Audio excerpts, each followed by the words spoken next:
मित्रों नमस्कार। कल मेरे पास में एक फ़ोन आया था, बहुत बढ़िया फ़ोन था और उसमें कुछ कुछ इंक्वायरीज़ पूछी गई थी मेरे से। मैं अप्रिशिएट करता हूँ जिसने कि मेरे को ये फ़ोन किया था। बाहर फॉरेन कंट्री से ये फ़ोन था मेरे पास में। उसमें सबसे पहले तो पूछा गया था कि मोल्ड जो होता है जिसमें हम इनगट बनाते हैं, उसका टेम्परेचर कितना होना चाहिए। बेसिकली मेरे हिसाब से जो है उतना टेम्परेचर होना चाहिए कि मोल्ड जो है डीमॉइस्चराइज हो जाए, उसका मॉइस्चर जो है वो ख़त्म हो जाए। यदि ज़्यादा गर्म करेंगे उसको तो इनगट को भी ठंडा होने में टाइम लगेगा, और यदि देर में इनगट ठंडी होती है तो उसके अंदर जो क्रिस्टल है उनका रिक्रिस्टलाइजेशन हो जाता है और क्रिस्टल जो है बड़े साइज़ के हो जाते हैं। उनका मतलब क्रिस्टल का साइज़ जो है ना बड़ा हो जाता है। दूसरा उनका क्वेश्चन था कि जैसे MgR होता है जो मैग्नीशियम को रिमूव करता है, ऐसे कोई जिंक को रिमूव करने के लिए भी कोई केमिकल है। मैंने बहुत टाइम पहले जो है ना क्या एक्सपेरिमेंट किया था, उसके अंदर जो है मैंने सल्फ़र होता है, सल्फ़र दो तरह का होता है, को बोलते हैं इलास्टिक सल्फ़र, एक होता है powder sulphur. Powder sulphur yellow colour का जो ना पाउडर होता है और इलास्टिक सल्फ़र रबड़ की तरह से होता है। तो रबड़ के तरह कभी भी पाउडर टाइम जो सल्फ़र है उसको यूज़ नहीं करना चाहिए।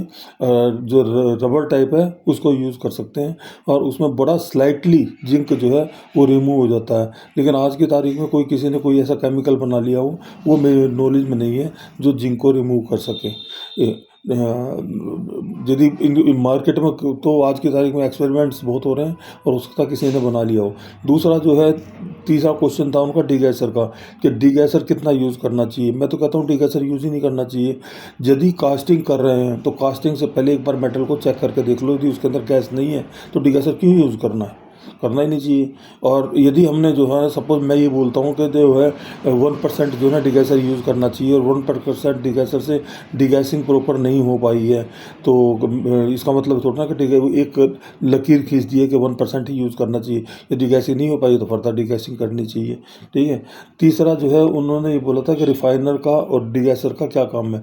डिगैसर क्या करता है कि अंदर जो हाइड्रोजन पार्टिकल्स होता है, हाइड्रोजन के बबल्स होते हैं, माइक्रो बबल्स होते हैं, उनको जो है एक्सपेंड करके इतना एक्सपेंड कर देता है कि वो सरफेस तोड़ के सरफेस फोर्स को तोड़ के मेटल से बाहर निकल जाते हैं। इस प्रोसेस को डीगैसिंग बोलते हैं। डीगैसिंग का मतलब होता है डी मतलब निकालना, और गैस का मतलब गैसिंग, मतलब गैस को बाहर निकालने की जो क्रिया होती है उसको डीगैसिंग बोलते हैं।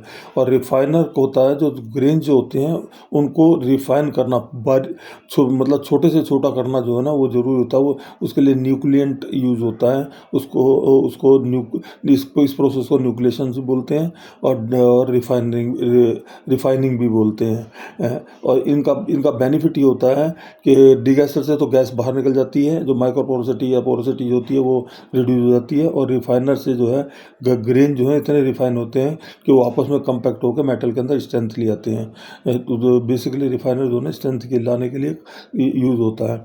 और इनका रेशियो जो होता है रिफाइनर जो होता है वो 1% के करीबन जो है यूज़ होता है, तो 1% ऑफ टोटल चार्ज।